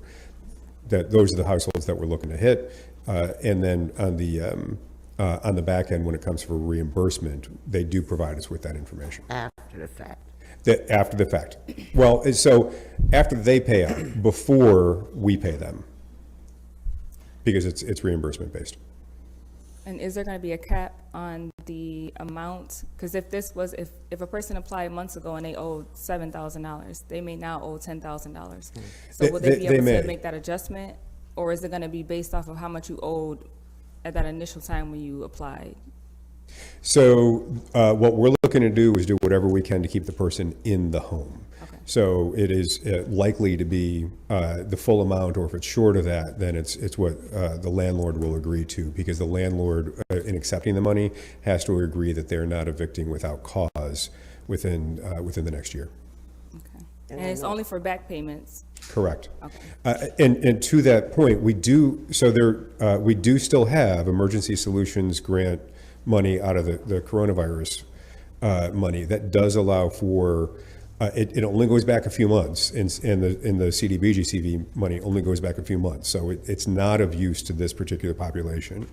But for those that are looking to be stabilized, that are at the lowest income, that money we do allow to pay forward a little bit so that they can continue to stay stable. Okay. That's mostly only useful in situations where we are rehousing someone, so someone who's already been evicted or otherwise lost their home. One more question, Counselor. I know this is a long meeting, but oh well. Let me ask you this, because I've been seeing things where people have gotten the COVID money to pay for the rent, but they still, like you said, with a good cause, they're still getting evicted. How do we counter that? So one of the other things that we fund is having fantastic lawyers in housing court to make sure that everybody that shows up has legal defense. And in those cases, then the legal counsel is able to demonstrate, hey, this person's paid, there's this agreement, and that happens in front of the judge. And how far backed up is housing court? I'm sorry, say again? And how far backed up is housing court? I don't know. I do know that they're moving quick enough that we do want to move efficiently with this, because they are, I talked a lot with the city marshal that does the evictions, talked a lot with the lawyers that represent within housing court, and certainly calls that we have to our housing stability coordinator, Patty Lynch, and it's highly active right now. Quick question. So when and if this gets approved, will the county update their website? Because currently it's conflicting information. I don't know if you know about this, but Onondaga County Emergency Rental Assistance Program is officially closed. But then the upper right, it says money still available. And the money still available clicks specifically to this. Okay. And that application, I have been on the site, and that application is fully functional. Okay. All right. And this would not allow for new applications, because there is more, this would simply be paying for those that are already approved. 0 to 100. Right now it was 80 to 100, but you're just opening that up, right? Correct. And that is to pay those that have already applied and been qualified. So Commissioner, just for clarification, have we already gave any money out already or not? Yeah, 67 homes have been, 60, as of May 16th, 67 homes have been serviced through this money and stabilized through this money. It's about $360,000 is really all that it's taken to do that. We expected it was going to be higher. Again, we didn't have great data at the time, so we were just trying to make sure that we could do all we could to protect the community. And Councilor Driscoll was certainly very vocal in making sure that we weren't alone in doing so, as I recall. Special skill set. All right, thank you. Thank you. All right, so items 54 through 63. Good afternoon, councilors. Kimon Jordan, Director of Housing and Neighborhood Planning. So I have 54 through 63, and these are for consideration to have them transferred to the land bank. So the first property on the list, item number 54, is 209 Crippen Ave. It's delinquent by $16,800 roughly. 16,000, Jesus. All right, the second property on the list, item number 55, is 435 Lafayette Ave, delinquent by $12,800. The next property, item 56, 519 Lynch Ave, delinquent by over $20,000. Item 57, 116 Ostrander, we'd actually like to withdraw this one. They redeemed May 18th. Okay. And that was for $9,900, which is good. Item 58, 830 Ostrom Ave to Ostrom Alley, that's delinquent by over $50,000. Item 59, 313 Rosamont Drive, that's delinquent by over $23,000. Item 60, 1426 South Salina, that's delinquent by over $200,000. So I do have a question about that one. So that's is it the car lot and the little piece right next to it? It's just a little piece. It's just a little in between piece? Blue Star and the. So did Blue Star own that, or the car lot owned it? Neither. So this owner's from New York City. Okay, got you. And then so we would seize the property, and because right now the car lot, they're parking their cars on it, so then you guys will be able to go regulate and have them move their cars? Right, exactly. Okay, and then do you know if that car lot is behind on taxes? I hope so. I do not know, but I can look into it for you. Yeah, can you let me know, please? And it's not Blue Star, honey, it's Mobile. Oh, or Exxon Mobil, but the store is still Blue Star, right? I believe so. Okay, item number 61, that's 1424 North State Street. That's delinquent by $12,700. And then items 62 and 63 are sort of switched. So 62 is 133 Walton Street. We'd actually like to withdraw this property. We believe it's owner occupied. Oh, man, I want to buy that one. Yeah, we'd like to do some better outreach on that property before having it on the list. And then call me, okay? All right, and then item 63, 906 Valley Drive, that's delinquent by almost $25,000. So any questions? I vote that Simone presents the whole agenda next. Oh, no. No, thanks. Okay, thank you. Did you? Yeah. I talked to, I'm Vicki Voss, I'm the Deputy Commissioner of Finance for the City of Syracuse, and I talked to Councilor Allen earlier. I've received tax trust applications for four of these properties. Get close to the mic, I think. Sorry, I've received tax trust applications for 4 of these properties and want to communicate what the cost would be to the owners, give them an opportunity to redeem on the properties and establish a tax trust. Which The items ones was it? are 54, 56, 59, and 63. 54, 56, 59 and 63. You know, certainly I can come back the next meeting, we can discuss Bless you. whether they've established a trust, paid any funds. If they have not, just proceed. Okay, so for right now, I'll hold those ones just in case while you're communicating with them. Yep. If you have any updated information on Monday, you can let us know if you've, spoken to them, and then we can decide if we'll hold them and give them a chance. I know with some of these, it may take a while to get the money together for that down payment, the ridiculous 12% interest rate that the city has. And then hopefully within the next couple of weeks or months, we can discuss reducing that interest rate. That is in That's the a plans. whole nother conversation. Yeah. We are working on that right now. We're just waiting for an answer from legal regarding one of the questions, one of the terms on the proposal Okay. changes. So maybe we could get Joe Barry and his team to move a little faster with that discussion, right? Yes. Okay, thank you. Thank you. All right, thank you. Thank you. Counselor Driscoll, you're up. Thank you, Madam President. Are you up? Oh, yeah. As we hit the hour 45 point, all the exciting DPW albums come right up, rushing on you. All right, Commissioner Awal, there you are. Oh, God bless you. All right, 64, 65. For my fellow councilors, I will give a precursor for this expediently. We do have a committee meeting on this next Monday at 10 a.m. So if you have another 45 minutes worth of questions. You can have them next Monday as well. Mr. Awal? Good afternoon, Commissioner Awal, Syracuse Water Department.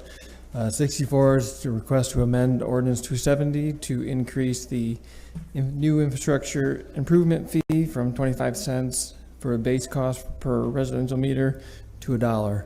The schedule is listed in the letter. Any questions on that one? And again, we will have a committee meeting. We're good, Commissioner Awal. All right. And 65 is to request to amend Ordinance 271, which is the water rates, increase the water rates by 5%. Okay. Thank you, Commissioner. I believe we do have some questions on that, but we'll save them for Monday. Excellent. Thank you. Thank you. Commissioner Robinson. It's got 4 in the legislation. Oh, they said that there was a clarification needed. You had 4 listed and you mentioned 5, Commissioner. Commissioner Awal, you mentioned 5, but the legislation says 4%. They just wanted a clarification there. I missed that. So yes, that title is the original ordinance from 2020, I think it was. And back then we raised it 4%. So we're looking at 5. We are looking at 5%. Okay. Correct. So 5% is the correct number.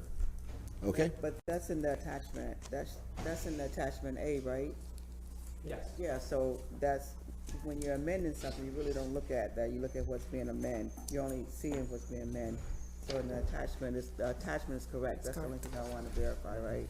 Yep. Yes, the attachment is correct. Okay. Okay. Yep. Is that all right with you, Clerk? Yeah. Okay. Thank you.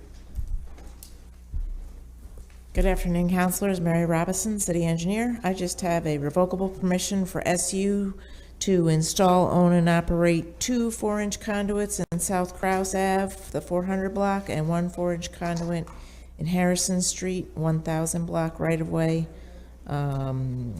They're both for telecommunication. Duck banks. And estimated total payment is $240 annually. This is just to the city. Okay. And this is to expedite their digital communications? It's to make some connections to some of their facilities. One is to make a connection on South Krause Ave to a utility pole, and the other one is connecting a vault to a utility pole. Okay. So telecommunication upgrades, I guess you could call it. And you're comfortable with all of them, yep? Yep. Any questions from my fellow councilors? No? Okay. Thank you. Thank you, Mary. I believe 67, 68, and 69 are all of a similar ilk. Is that Commissioner Rudd, or who's handling that for the City Hall? Neil? Good evening, councilors. Neil Burke, DPW. That's the best joke I've ever had.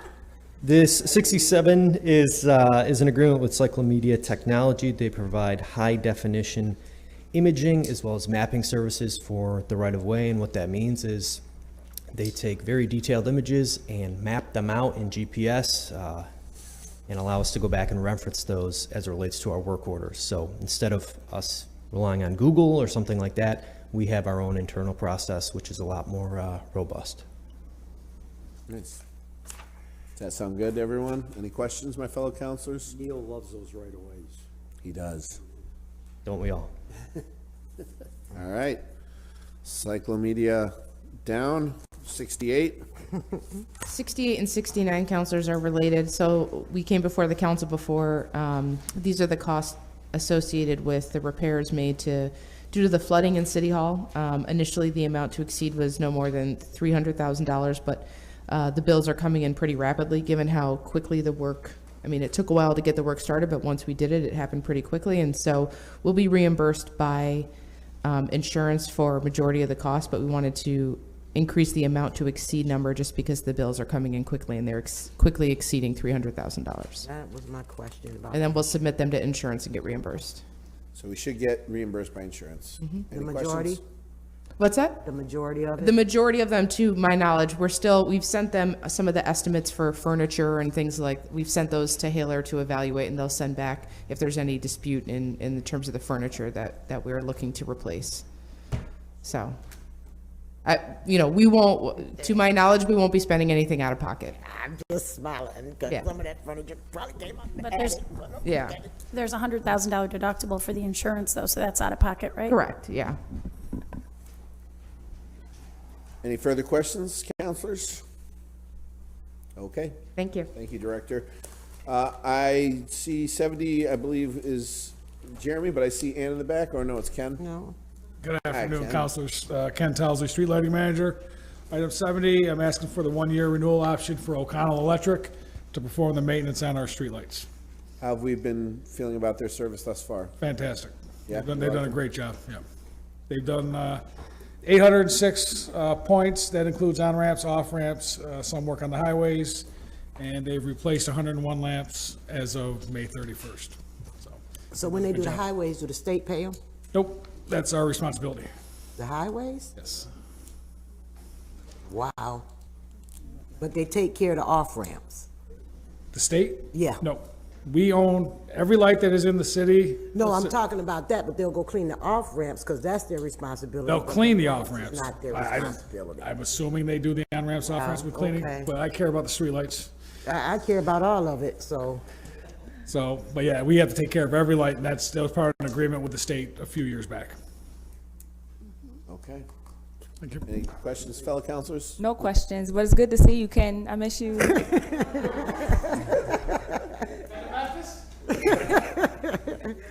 Yeah. All right, 71 and 72 are the sweeping program. Ann? Yes, so, sorry, Ann Fordock, Deputy Commissioner of DPW. And so this is for the street sweeping program to cover the cost, equipment, employees, for that program. It's a separate budget from DPW.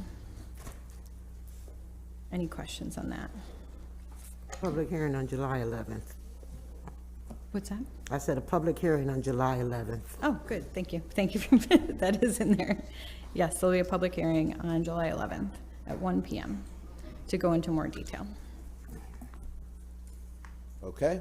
Any counselor questions? No? Let's go to 73. All right, 73 is for the Cummings engines, repair and parts for the trucks that we have. It's probably, do you want me to group all the garage-related items? They're not Yeah, for sure. They're not exactly in sequential order. but yes. Yeah, I'd like so to. 73, 75, 76, 78, 80, 82, and 83. These are all things that are specific to the equipment we're using. So if you need a repair on your Penn Detroit diesel engine, you need to go and use your OEM parts, your manufacturer parts. A lot of things have to get repaired specifically by the person we bought them from. And some of these items, there's just no other vendor close that does any of these repairs. So you may construe it as like a waiver, but it's, No, I know it's we've not a waiver. investigated It's it thoroughly. proprietary, So we know that it's proprietary. Yep, exactly. So, yeah. So any questions on those ones, they're all the exact same situation, whether it be a paving machine No. or parts for the asphalt plant. Everybody good with that? Proprietary stuff needs to be bought from the distributor we bought it from. All good on those. Okay. And we go back to 74. 74 is for safety shoes. And so Bob Laporte does run that program, but these are specifically for the safety shoes, and it's regardless of if it's for DPW, police, engineering, parks, sewers, they all need to get safety shoes, and it's in the union contract that they get them. Okay. So then we go to 77, and those are actually grouped. 77, 79, and 81 are all traffic. And so very similar to the garage. These are for the signals and also, where is it? Parking stations. So this is Joe DeBello's line items under DOT, but it is contractors for signal repair, fiber optics, parking meters, that he has to deal with the manufacturers on these. Okay. On some of them, right, because Parkion should be going out of existence at this point. We are just buying parts and scrap from Parkion. Yeah, some of them, you know, we are replacing a bunch of parking meters with that capital money this year. So some of these, we're gonna be able to phase So right they're out of. obsolete, so they'll be on their way, okay. Yes. And let's see, is there anything else? Oh, yeah, there is. 84 and 85 are related, but, so one is for Camillus landfill, and so we take our street sweeper waste there, our catch basin material there, and construction debris. And for the hard fill from the sewer projects, we take that to TH Kinsella. So we just want to continue on with our disposal methods for those items. They're the closest, they're the cheapest, and that's who we use. I have a question. Sure. That's personal, but it's towards the city.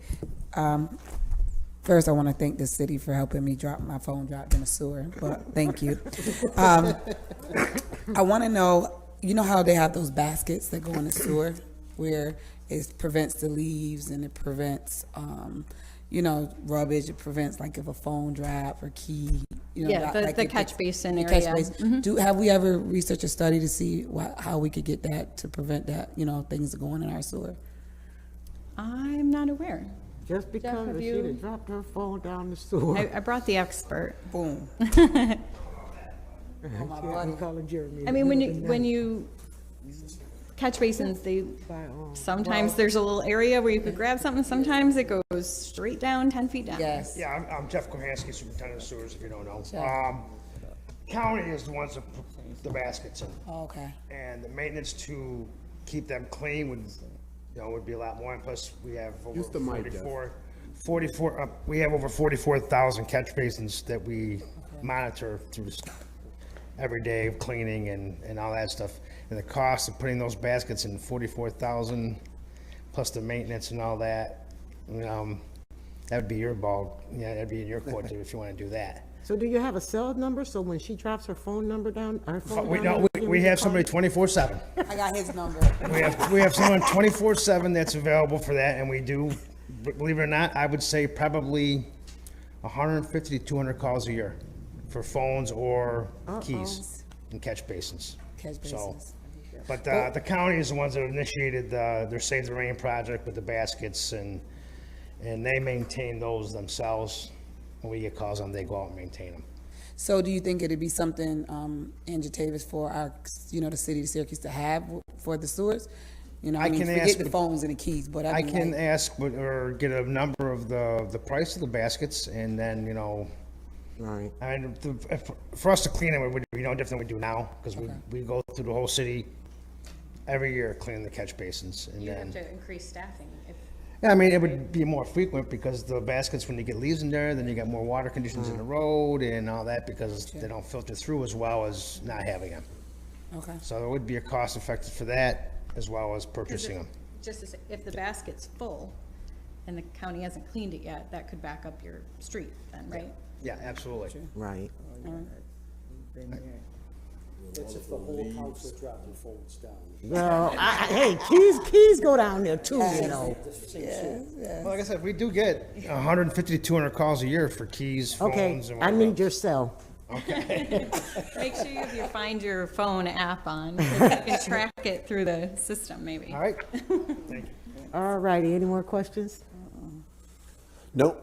Anything else, Ann? I believe that's your last items. Correct, 86 looks like it's not. 86 is not yours. That is a resolution. The Nottingham High School debate team made it to the regional championships, state championships. They've done a great job, so we're going Bulldogs, to what? acknowledge our Bulldogs. All President right. Hudson and Rashida will bark Bulldog.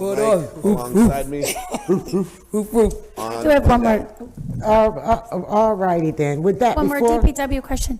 Oh, go ahead. Are there plans to repair, I heard the striping truck is disabled. Are there plans to repair that? Do we know? What was it? Striping truck. is Striping disabled. truck? Striping truck is I heard- disabled. Are there plans to repair it? Because all these things are getting fixed. I just wondered if it's in there. Go back and eat my lunch. That's a great question. Yeah, the striping truck is up. The pressure's where it needs to be, and we are out striping. Yes. Awesome. Striper, yes, Along striping. those lines, Neil, I get. Oh, go ahead, finish. I was just, I was made aware though, there are some supply chain issues though, again, this year with paint. So I think that might be a problem for us as we proceed. I think which- was it the glass that beads that go in the Okay. paint was shipped to the wrong place, and now we're delayed in getting it. So there's always something. I just But want what did you have? Thank you. I just want to say this really quick. I know everyone to go, but I want to thank DPW for they stepped up just a couple months ago with the Mountain View area neighborhoods had some water issues, and they came right in and stepped up. So I really appreciate that. The constituents and the community appreciates that. But I think we should acknowledge those things. So thank you.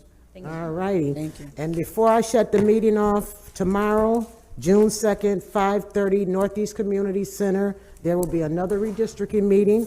There will be a last one is on June 14th, 5:30 at the Southwest Community Center. I'm gonna say what I always say.